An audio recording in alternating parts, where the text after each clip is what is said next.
Hello everyone. Today we are going to discuss thermal pollution, which comes under Unit 6, Environmental Pollution and its Control. The topics which we are going to cover under this video are: first, what is thermal pollution? What are its various causes? What are the harmful effects and how we are going to mitigate it? So let's start our topic. Thermal pollution is a sudden increase or decrease in temperature of a natural water body causing adverse effect on it. It has been found that a temperature increase as small as 1 to 2 degrees centigrade is enough to kill the local fishes and plants. Now let's discuss what are the various causes for thermal pollution. The most important cause is use of water as a coolant by various power plants and industries.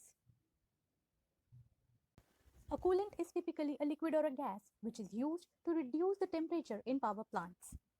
In any industrial plant, when engine runs, a lot of heat is produced and the temperature becomes very high. To reduce the temperature of the engine, a coolant is used, in this case, water. The water will lower the temperature by absorbing the heat from the surrounding, but in turn it gets hot. This hot water is then released into the nearby water body, thus raising its temperature sometimes even by 8 to 12 degrees centigrade.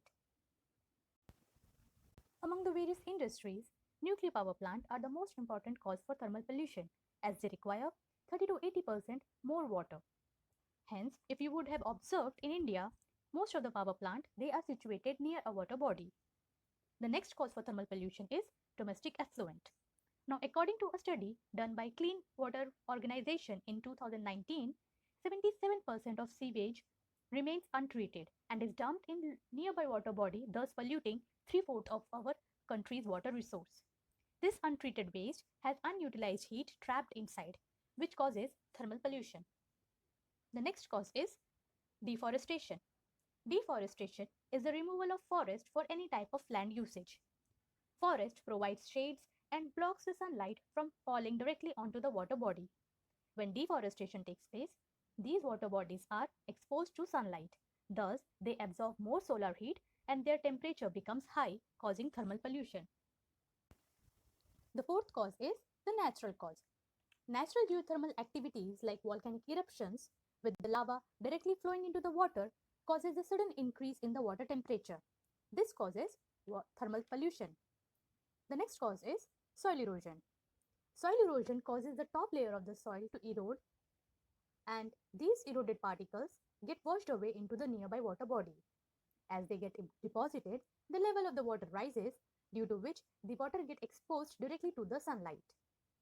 Deforestation speeds up this soil erosion, making it more muddy, which further increases the amount of heat and light absorbed. After discussing the various causes, let's see what are the effects of thermal pollution.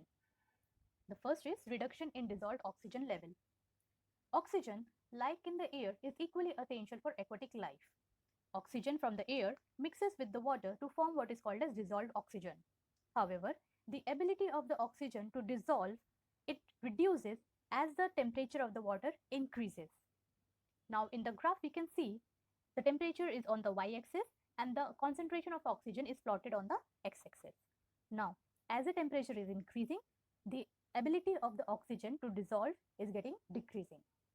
So this could lead to an anaerobic or oxygen deficient condition, thus adversely affecting the aquatic life. Now various studies have suggested that dissolved oxygen of level around 9 ppm can easily support a large and diverse fish population. But as dissolved oxygen level in water drops below 4 to 5 ppm, aquatic life is put under stress. The second effect is alteration in properties in water. The warm temperature in water increases the settling time of suspended particles. These suspended particles block the sunlight to enter into the water and thus affect the rate of photosynthesis, which will directly affect the aquatic food chain. Also, high temperature causes the lowering of the density of water. This change in density adversely affects the circulation of ocean current. The third effect is increased level of toxins. Now, the effluent which is released from industries, agriculture, landfill, all these contains various amount of chemicals and metallic compounds. It has been observed that the density of these harmful chemicals increases with the increase in temperature of the water.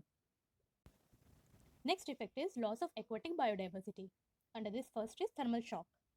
Now, thermal shock is a condition which is caused due to sudden increase in water temperature. Herein, the enzymes which are found in the body, which are temperature sensitive, fail to perform and the organism dies. The picture given is a mass death of fishes which happened in a place called as Dhanushkodi, Tamil Nadu on October 2019 due to the thermal pollution. Next is coral bleaching. Coral bleaching happens when the temperature of the water increases. There is color pigmentation and subsequently this will lead to death of the organism.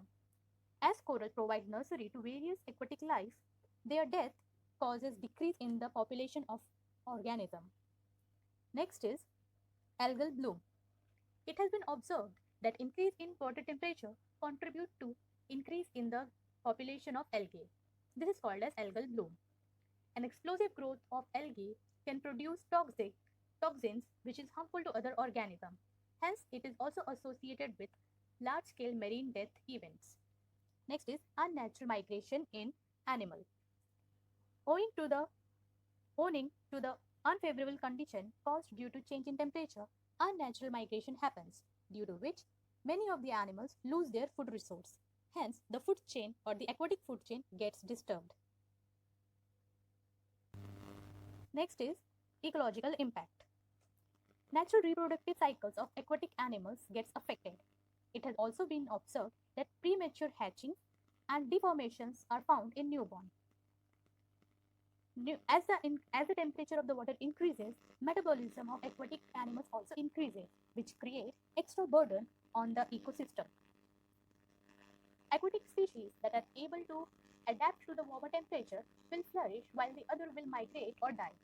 This causes the biodiversity. Thus, the biodiversity of the old and the new environment will drastically change within a short span of time, and thus biodiversity of the ecosystem also changes. After discussing the various causes and effects, let's see what are the mitigation steps. So the first is cooling tower. In the cooling tower, the hot water is pumped inside through the pipes. It is then exposed to the air which is being cooled through the tower by electric motor driven fan. When the water and the air meet, water gets evaporated, creating a cooling action. The cooled water is then collected at the bottom, which can then be used again. Next is cooling pond. These are artificial open reservoirs which are made shallow and has a larger surface area. As they have a larger surface area, more water is exposed to the air and hence cooling takes place naturally. The main advantage of cooling pond are that first, its cost of construction is very less compared to the cooling tower. Second, they are simple to operate. But the disadvantage are that it requires a larger area for cooling. And as they depend on meteorological conditions, it is a very slow process and we don't have any control over it. Next is spray ponds. Herein, the warm water is sprayed in the open air through the nozzles. Water comes out as fine droplets and mixes with the air. Some amount of the water gets evaporated, thereby cooling the water down before it reaches the pond surface. This process is fast and efficient compared to the cooling pond. Other methods are first, recycling of water. The hot water which is generated through the various industries can again be used for space heating. This hot water can also be used for fish cultivation. Next is installation of water cooling system in industries should be made mandatory. Next is afforestation. Now, afforestation can be an economical method to treat thermal pollution. Tree plantation will protect the soil erosion and will raise the chance of stability of the ecosystem. Now, as thermal pollution doesn't affect human directly, it is not taken seriously. In order to combat such issues, awareness should be made of its cause, effects, and emphasis should be made on controlling it to save the ecosystem and nature. So that's all for this video. Thank you.